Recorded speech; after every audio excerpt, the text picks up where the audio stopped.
ऋणानुबंधाच्या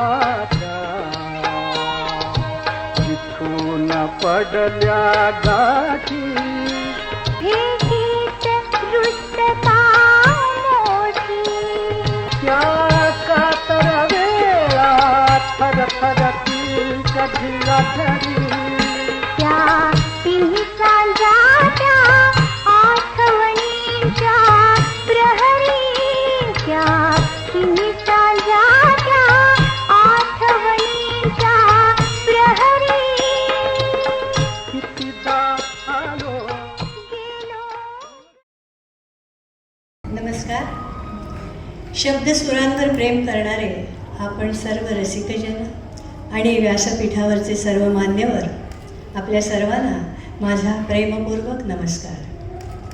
संगीत क्षेत्रातलं एक ऋषितुल्य व्यक्तिमत्व आदरणीय वसंतराव देसाई यांच्या 50व्या स्मृतिदिनानिमित्त आज आपण जमलेलो आहोत. तेव्हा त्यांच्या स्मृतीला विनम्रपूर्वक अभिवादन करून मी माझं मनोगत थोडक्यात व्यक्त करते. वसंतराव देसाई यांच्या नावाने दिला गेलेला हा पुरस्कार माझ्यासाठी खूप महत्त्वाचा आहे. आज या पुरस्काराने मला खूप श्रीमंत केलेलं आहे. मला आज असं वाटते की माझा बँक बॅलन्स एवढा मोठा आहे की कुठल्याही बँकेत मी तो जमा करू शकणार नाही आहे, एवढी मी आज श्रीमंत झालेली आहे. स्वरयोगचे प्रदीपजी देसाई, तुमचे मी मनापासून आभार मानते की या पुरस्कारासाठी तुम्ही माझी निवड करून माझा खूप मोठा सन्मान केला आहे.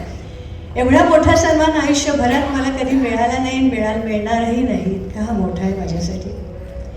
आणि हा पुरस्कार मला फैयाज, माझी मैत्रीण, वसंतरावांच्याकडेच तिचा माझा परिचय झाला 1969मध्ये. ही माझी मैत्रीण, हिच्या हस्ते हा पुरस्कार मला दिला गेला आहे. माझ्यासाठी खूप आनंददायक आहे. नचिकेत पंटू वसंतरावांचा हा जिथे आज माझ्याबरोबर बसलाय त्याचाही सन्मान होतोय. इतकं छान वाटतंय नचिकेत मला आज. नचिकेत हा माझा अतिशय आवडता गायक आहे बरं का. प्रमिला जिथे, ही माझी मैत्रीण आहे. अमरेंद्र धनेश्वर आहे. तेव्हा हा सगळा योग प्रदीपजी आपण घडवून आणला, मनापासून मी आपले आभारी आहे. ऋणानुबंधांच्या जिथून पडल्या गाठी भेटीत रुष्टता मोठी, या गाण्याची आठवण मुद्दाम मी तुम्हाला सांगते. 1969 त्यावेळेला मी पार्ला कॉलेजमध्ये शिकत होते. नीला जोशी होते मी. रंगभवनला एक कार्यक्रम होता आणि त्या कार्यक्रमात मी गात होते. वसंतराव तिथे प्रमुख पाहुणे म्हणून आले होते आणि वसंतरावनी माझं गाणं ऐकलं. मध्यंतरात मला त्यांनी बोलावलं आणि मला म्हणाले, माझं नाव वगैरे सगळं विचारलं आणि म्हणाले, तू छान गातेस, तुझा आवाज मला खूप आवडला आहे, तू माझ्याकडे ये उद्या संध्याकाळी दादरला. त्या परिमलचा पत्ता त्यांनी सांगितला आणि त्यांच्याकडे मला बोलावलं. मी तिथे गेले तेव्हा देव दीना घरी धावला ह्या नाटकाच्या संगीताच्या तालमी तिथे सुरू होत्या. फैयाज होती, शरद जांभेकर होते, जयवंत कुलकर्णी माझे मामा, प्रभाकर नागवेकर होते, विश्वनाथ बागुल, अशी अनेक मंडळी तिथे रिहर्सलसाठी जमली होती, तालमी चालू होत्या. आणि मी तिथे गेले. 2-3 दिवस अशाच तालमी सुरू होत्या. एक दिवस काय झालं, संध्याकाळी वसंतराव आणि मी बोलत असताना बाळ कोलटकर, दुर्वांच्या जोडीचे बाळ कोलटकर तिथे आले आणि ते म्हणाले, वसंतराव आशा कुठे आहे?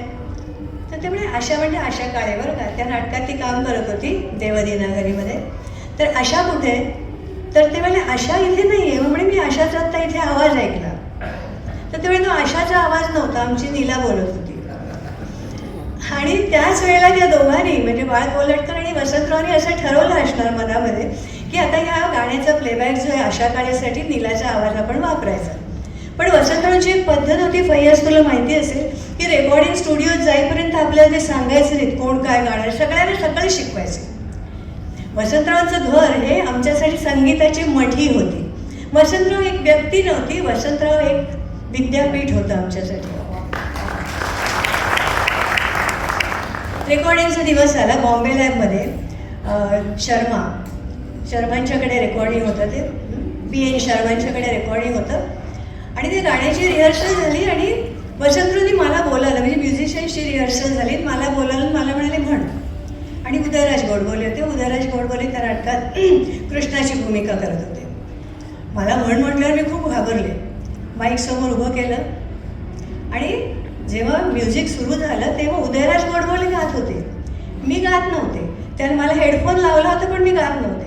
B.N. शर्मा तिथून आले, वसंतराव आले, म्हणे अगं तू गात का नाही आहेस? म्हटलं मला काही ऐकू येत नाही आहे.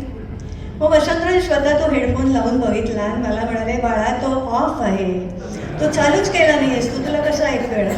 खरं सांगू का, मी खूप घाबरले होते.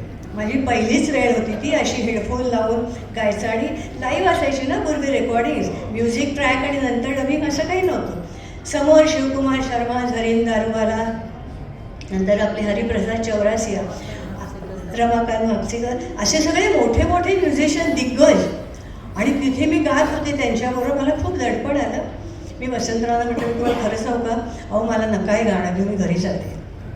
ते म्हणाले अजिबात नाही, हे गाणं तूच म्हणणार आहेस आणि हे होईपर्यंत कोणीही इथून घरी जाणार नाही. ही सगळी मोठी म्युझिशियन्स मंडळी इथे बसलेली आहे, त्यांचा तू किती वेळ घेतेस तुला कल्पना आहे? मला भीती वाटली. मग वसंतराव स्वतः शेजारी माझ्या उभे राहिले. त्यांनी हे दुसरा हेडफोन लावला बरं का आणि मला गायला लावलं. आणि काय आश्चर्य, त्याच्यानंतर पहिला टेक ओके झाला बरं का. आणि नीला जोशी ही पहिल्यांदा पार्श्वगायिका झाली. आणि फैयाज साक्षी या सगळ्या म्हणून आज खूप खरं छान वाटते. फैयाज ऋणानुबंधांच्या जिथून पडल्या गाठी भेटी तर रुष्टता मोठी, असे ऋणानुबंध होते वसंतरावांशी आमचे. आज त्यांच्याच नावाने हा पुरस्कार घेताना खरं सांगू का मला खूप भरून आलं आहे. केवढं माझं भाग्य आहे की इतक्या मोठ्या ऋषितुल्य माणसासाठी, जो माझ्यासाठी पितृतुल्य होते, त्यांच्या नावाचा पुरस्कार मी घेते, तो सुद्धा 50व्या स्मृतिदिनाच्या निमित्ताने.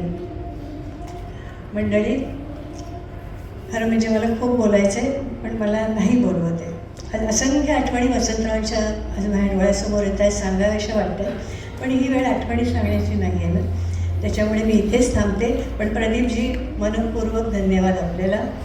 तुम्ही मला एवढा आनंद दिला आहे का आज काय सांगू, मला खूप भरून आलं आहे. एक मिनिट मी थोडीशी बोलणार नाही आहे कारण कार्यक्रम सुरू होणार आहे. मला बोलायचं आहे.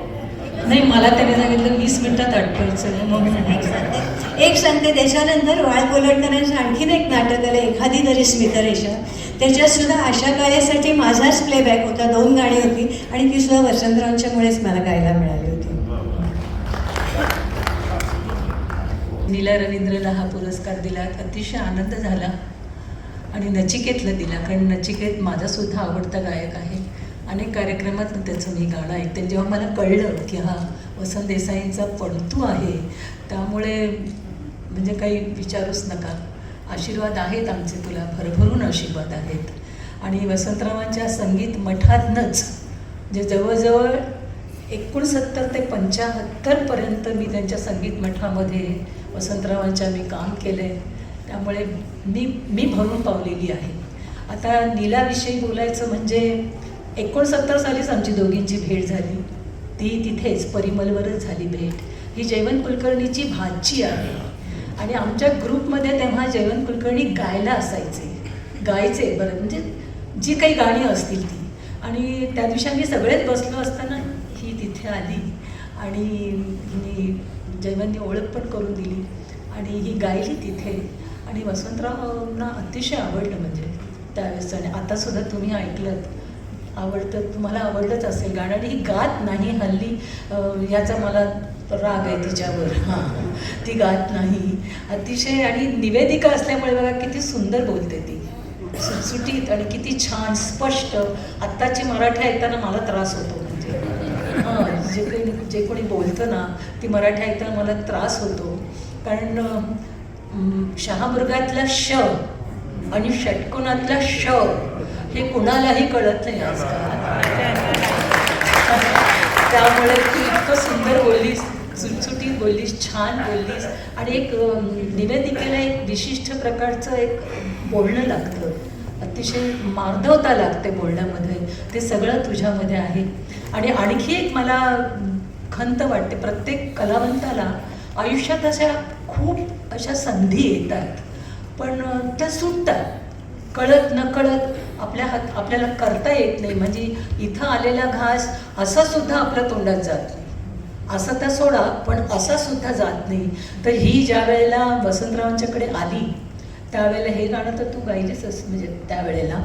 पण नंतर गुड्डीतलं गाणं हमको मन की शक्ती देना, हे गाणं ही गाणार होती.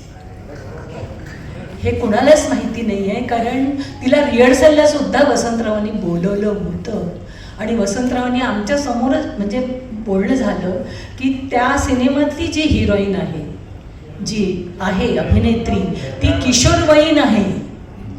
ती किशोरवयीन असल्यामुळे तुझा आवाज तिला सुटेबल आहे.